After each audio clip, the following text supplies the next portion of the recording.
So we're currently in the timeline where calling a Republican a racist is like calling water wet. It's a description, it's a feature, it is not an option. It is what it is. And I highly suggest that if you do not want to be called a racist and you are a Republican, then I think it's time you find a new party. Hi, my name is Kate. I'm an American who lived the first 35 years of their life in Germany, and I have only been living in the United States for the last 6 years. The torture of living here during this timeline is not self-inflicted. Due to a series of unfortunate events and a job opportunity, my husband and I found ourselves living in America. It is not lost on me that my German husband brought me his American wife, who had never lived in the States, to live in the States for the very first time. It has been quite an interesting experience. It's been fun, it's been real, but it hasn't been real fun. My main purpose for jumping on the YouTube and experimenting was actually for selfish reasons. And then it became a mix of selfishness and just outrage. I always like to state that my story, my life story, my life is not unique.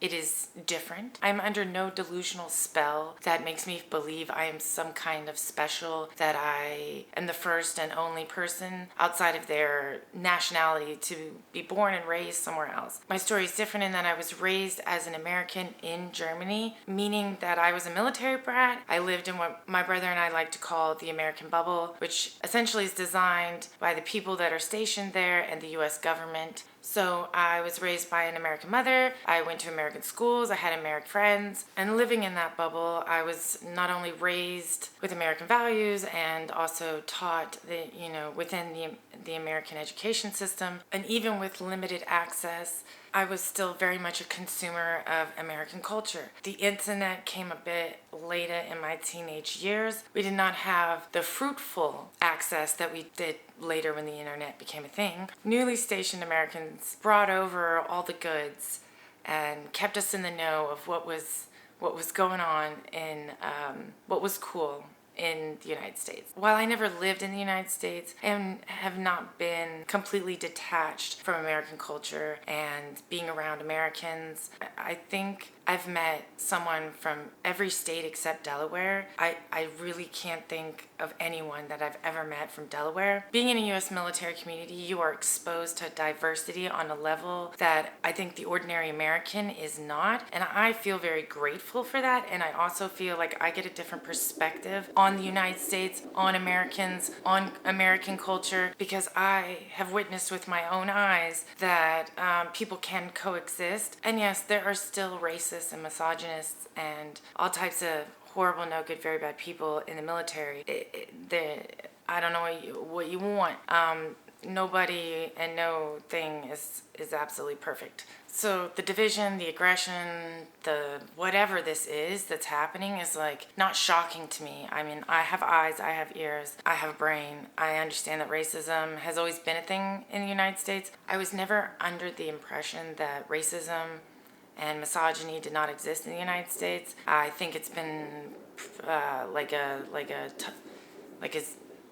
huge theme in the United States. And call me foolish or silly, but when Obama was elected, I did think that, yeah, I didn't think it was going to happen overnight, but I didn't think that this is where we would be now and this at this time. To me, going from Obama to Trump makes absolutely no sense. Nowhere does that make any sense. This YouTube journey is me trying to better understand not just myself in the United States, but also to better understand Americans, to talk it out, to ramble it out. The YouTube journey for me really started out to be a documentation about my experience as an American living in the United States for the first time. While I wasn't thrilled, over the moon, happy, jumping with joy to move to the United States, and I felt deep in my bones that I didn't need to move to the United States to know that I didn't want to live in the United States. But I thought, wow, here's an opportunity. At times when I was a younger, I dreamt about what a life of an all-American girl would be like. I pissed and moaned at my mom when I returned from California one summer after visiting my dad that I needed to go to California and be a beach girl, that I desperately needed to be a valley girl at all costs. Not only did my mother try to advise that my Nordic skin could probably not handle the intensity of the California sun for long periods of time, she also tried to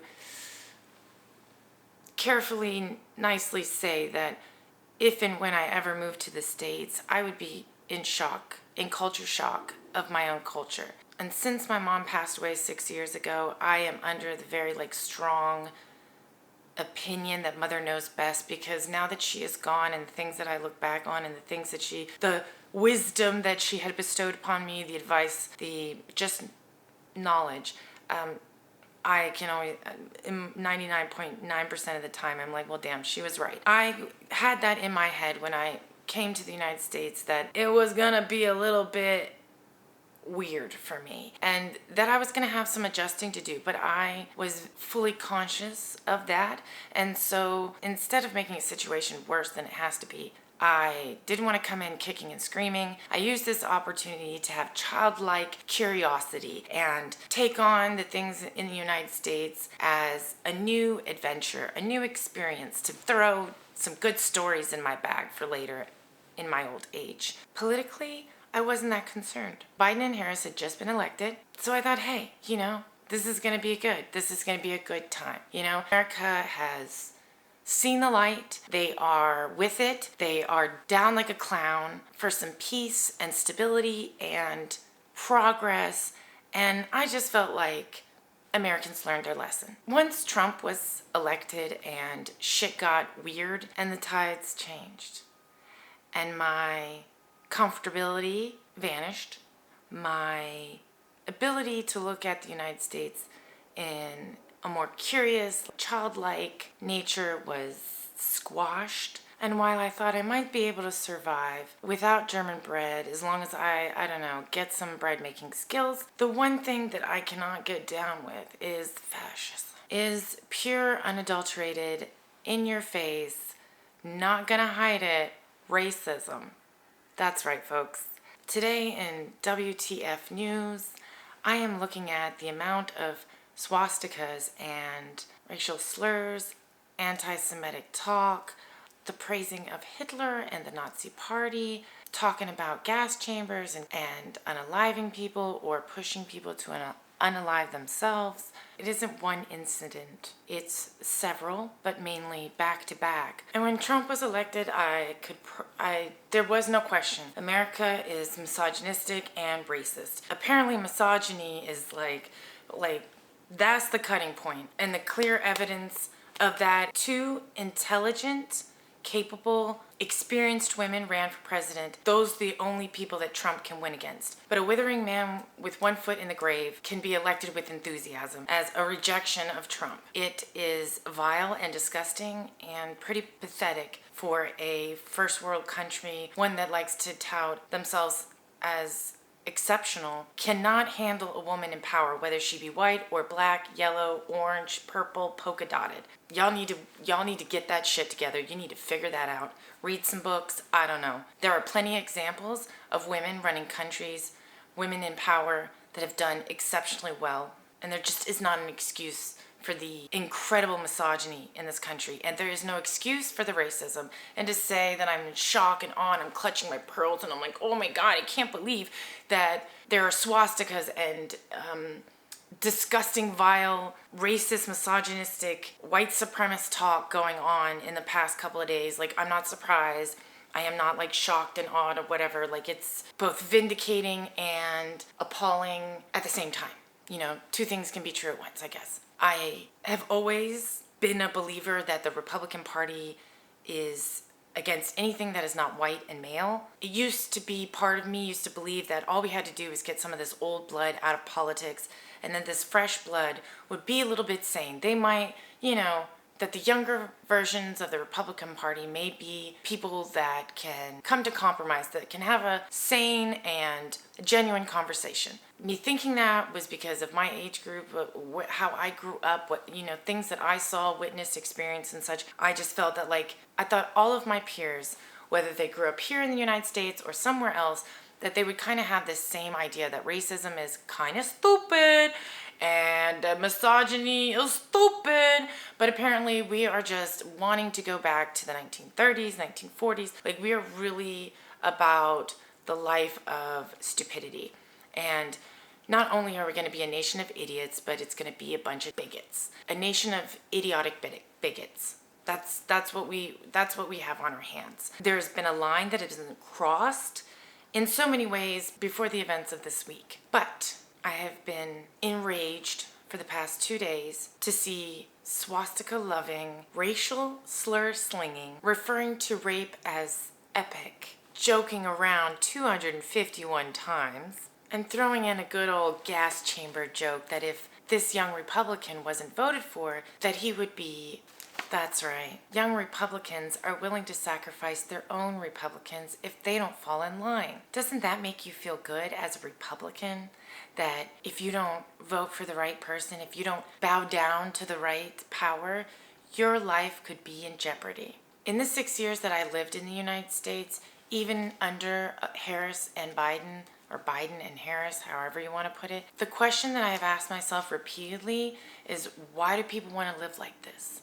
Representative Dave Taylor from Ohio is condemning the swastika that was on a cubicle of one of his staffers in DC. And he's launching an investigation on his own staffers in his own office to see how a swastika got inside there. Politico's reported, a political newsletter in Ohio, first shared this on social media, the screenshot of a staffer in a virtual meeting, behind him an American flag with the red and white designed into a swastika. Politico brought it up to the national level by obtaining it and confirming the story that this image was posted on the cubicle, was located behind the staffer. The staffer, who I may get his last name wrong, Angelo Elia, I'm not sure how to pronounce his last name. Once the image was leaked, in true Republican fashion, Representative Taylor, even though this item was found in his office behind his staffer, he has the audacity to say that this is a conspiracy, someone placed it there, that this is a smear campaign, yada, yada, yada, yada. Sounds very reminiscent of everybody's after me and poor me wibbles. Oh, I just think that if I walked into my office and there was something new, something different, something either added or taken away, I'm probably gonna notice, especially in my cubicle where things are being pinned to the wall or taped to the wall. I am going to notice that right away. So this idea that someone slipped this in without anybody noticing seems a bit foolish to me, and I'm not buying it. Obviously, it was so normal, so out of their thought process, they completely forgot about it. They knew it was there. They know it's there. You cannot convince me otherwise. Never in a million years, I think they thought that someone would take a screenshot during a virtual meeting and share their disgusting images with the rest of the world. I think that it was just complacency and, bold to put such an item on your cubicle, but I don't think it's a mistake. I don't think that it is a conspiracy, that someone has set them up to smear them. I really believe that a staffer, someone from that office, posted that in their cubicle. I might not be the sharpest tool in the shed, but I'm not the dullest either. I can't be sure that one of the staffers did put that swastika in that office, but I find it hard to believe that someone would sneak in there and put such a thing on somebody's cubicle inside the U.S. Capitol. Are you kidding me? No way. I'm sorry. This is just implausible to me. You can't sway me any other way.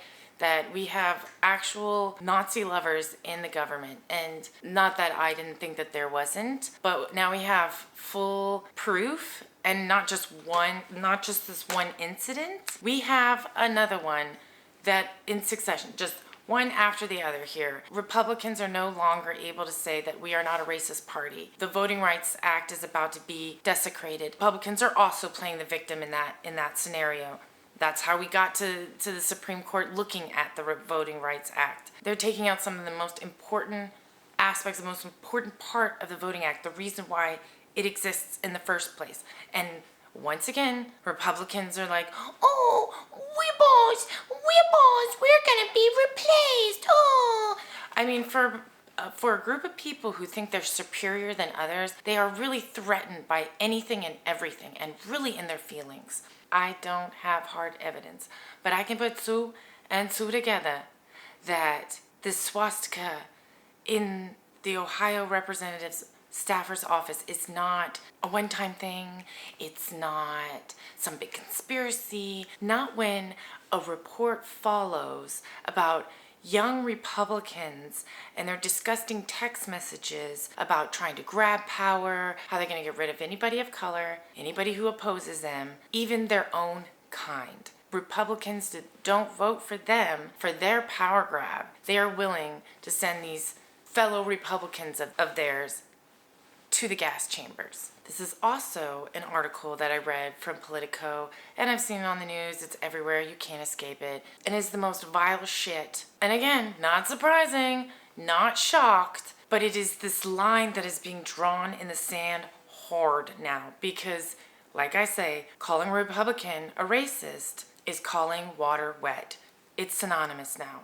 So you need to choose if this is the representation that you want, because it's no longer the Republican Party. This is a party that is hell-bent on regurgitating some sad, pathetic regime from decades ago that failed miserably, but not without a shit ton of destruction. So now is the time, as a Republican who is guilty by association at this point, find a new party, make a party up.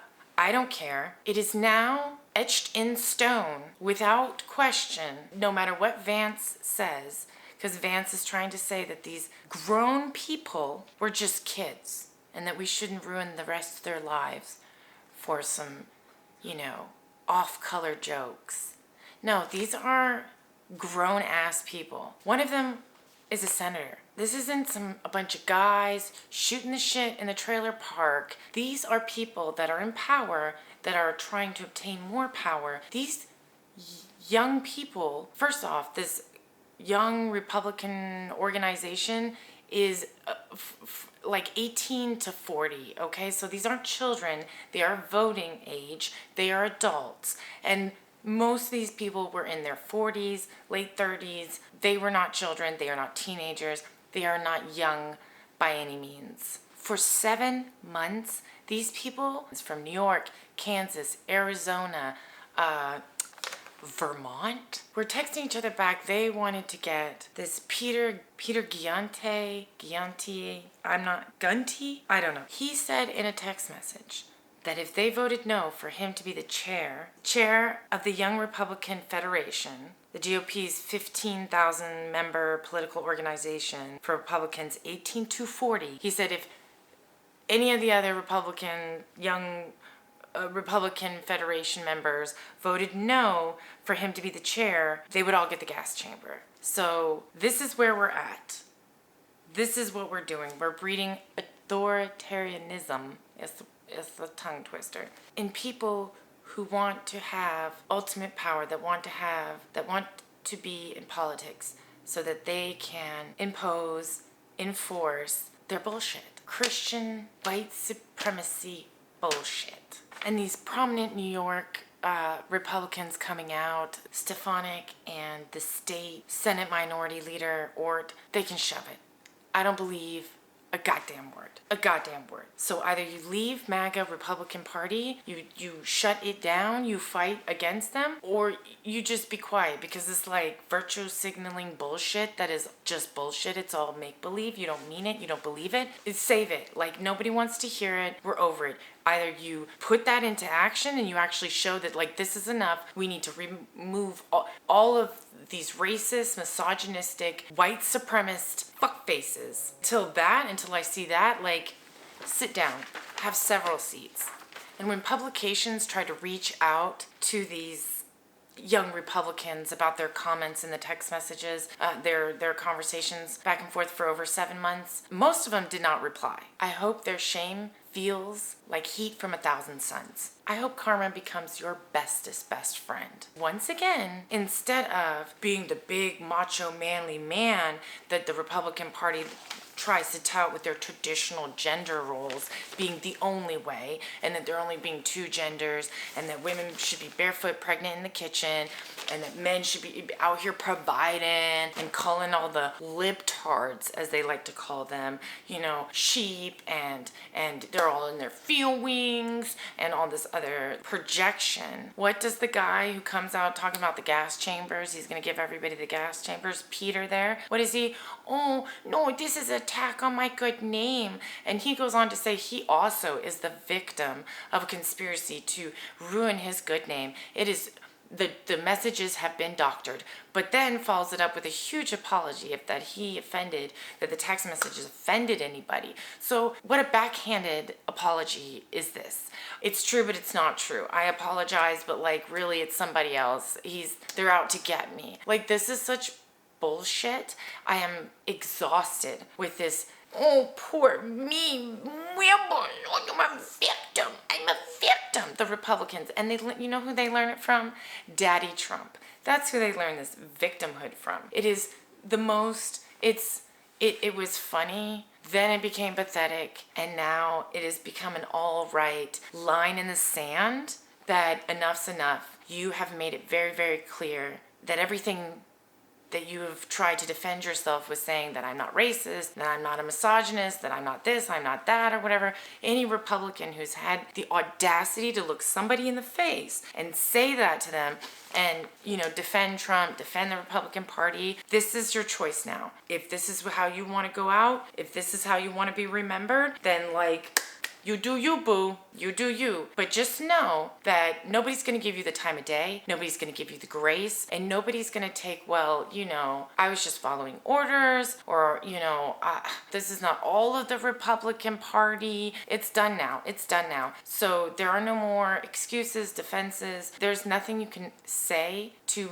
run this back, to change the impression that is now left. It is etched in stone that the Republican Party is a Nazi party, that it is a party of hatred, and these Republican white women think they're safe. They are safe for now, but they're coming for your vote too, sweetie, so you better just get ready. Not only are these young Republicans just saying outright that they are racist, misogynistic, oppressive, Nazi idolizing, overweight doofuses. The Republicans have been working behind the scenes to gut the Voting Rights Act. Their neutrality, them acting like, well, if you consider race in mapping, that's racist and that's unfair, and you're being unfair to the white peoples and all this other shit. And it is so disingenuous, and again, playing the victim. The Voting Rights Act is there for the protection of the fact that racism exists. The South needs to be checked, because if they are left to their own devices, they will be for sure, to make everything unequal, and that Black people always and forever get the dickens, or any other person that is marginalized, any other minority that they feel threatened by, because they are always and forever going to be the victim. Play the victim.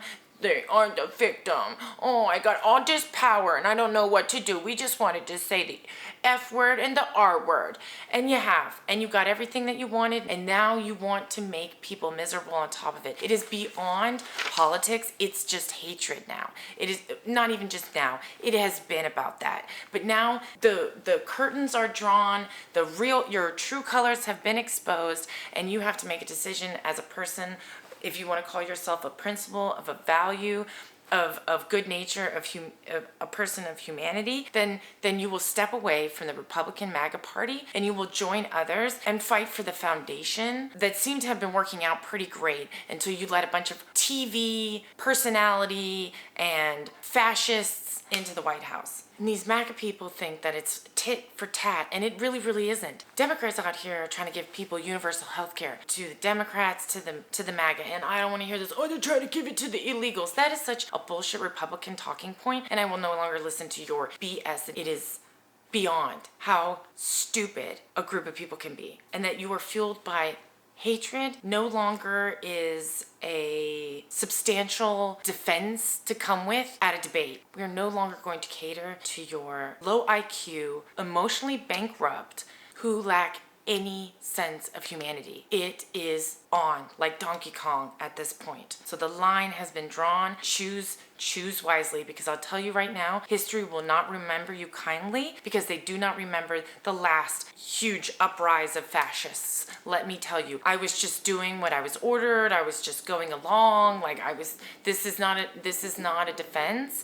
I implore you to look up the Nuremberg trials and check it out for yourself. So you can go along with the party, or you can get a goddamn backbone and be a decent human being. We are at the precipice that this shit doesn't work anymore. The experiment is over, and blue states and red states may not be able to coexist in any type of way. So it may be time for all of us to just decide that, like, if you want to be barbarians, you want to act like fools, you want to be left to your own devices, then have at it.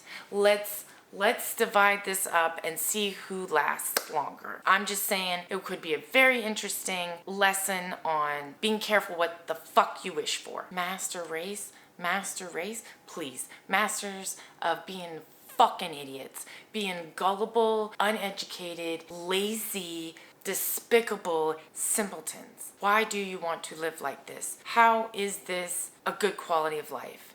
It is beyond me that you would want to live in this chaotic, stressful, uncomfortable environment. Like, this is not what life's about. We could be living with universal health care, have affordable groceries, clean air, clean water. We could be living a good life, but this is the road we chose. This is the road that America wants to go down. My God, why do you want to live like this? Waking up with such hate and animosity towards somebody that has nothing to fucking do with you, that doesn't have any impact on your life whatsoever, but you in your mind have made up these villains and that you are the victim, is so sad, so pathetic, an embarrassment. Subscribing to a hostile, hateful, resentful life is probably the dumbest shit, is the most pathetic shit that I've ever heard in my entire life. I could name call all day. That's pointless.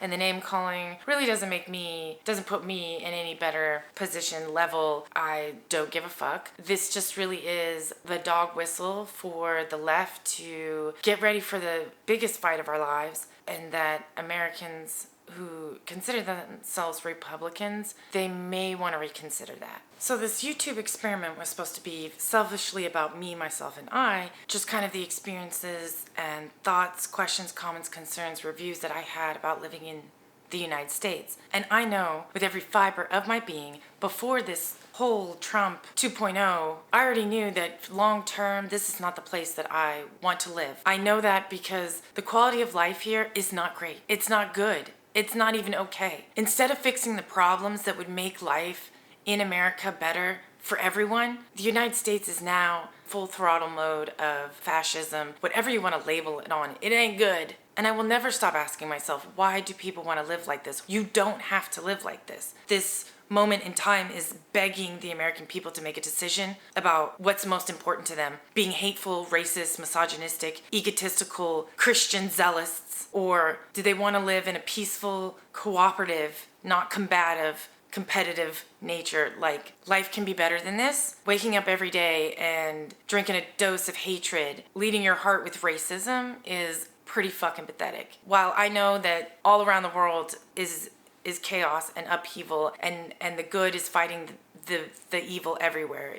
You can't name a place where evil isn't trying to rise above. And I think that Americans should take this opportunity to show the rest of the world that good always triumphs evil, that love is always better than hate, and that we can coexist and we can compromise. But racism, misogyny, that's not something we can compromise on. So this idea that the left is being disingenuous and trying to compromise with the Republicans is you eating up propaganda like nobody's business. The Democrats are not here to destroy this country and hurt the people inside of it. Yeah, they may be profiting or wanting to profit, but at least the fact that I'm even saying this, at least at the end of the day, they're not trying to make you starve. They're not trying to make you go sick. They actually want to push things. They want to progress things. And I'm not saying that the Democratic Party is perfect and that the people in power are doing all the right things. I know that I can stand behind AOC, Bernie, and Mamdani. I know that for sure. There may be a few outliers here, Jasmine Crockett. There are people that are in public service for the right reasons. But as of late, it doesn't look like there are any Republicans in politics that are doing anything in good faith and with the best intentions. It looks like they are just hungry for power and profit. They are allowing white supremacy to rise to the top. And Americans need to make a choice about where they stand, which side of the line that they stand on. And they cannot, in 4 to 5 years, 6 years, 10 years from now, try to make any excuse or play the victim. I just don't believe that anybody is going to give you any grace, is going to give you any third chances. I think this really puts a nail in a coffin, is that you've etched in stone that you are the party of hate, and then you had your vice president come out and solidify that hate by saying it's a few jokes. Let's not ruin these young kids' lives, holding them responsible for their actions. It sounds very reminiscent of a father who said after his son was on trial for rape that his son's life shouldn't be ruined for a few seconds of thrusting. That's the kind of people that we are dealing with. Very wary of making new friends with white people because I just can't be for sure, I just can't be for certain that they're not white supremacists. I don't want to be guilty by association. I don't want that kind of bullshit in my life. Cannot respect you even a little bit. Once it's been revealed to me that you were a bigot, you're dead to me. You're dead. You're dead to me. This is just not how civilized people act. They do not use racial slurs. They do not glorify the Holocaust and the atrocities and mechanisms that were used as a joke. I'm really exhausted with Republicans resorting to a childlike manner of pointing the finger and telling everybody that they're the victim and everybody's beating up on them and they are just, oh my goodness, they're just good people. They're just good Christian people. Had enough. I'm done.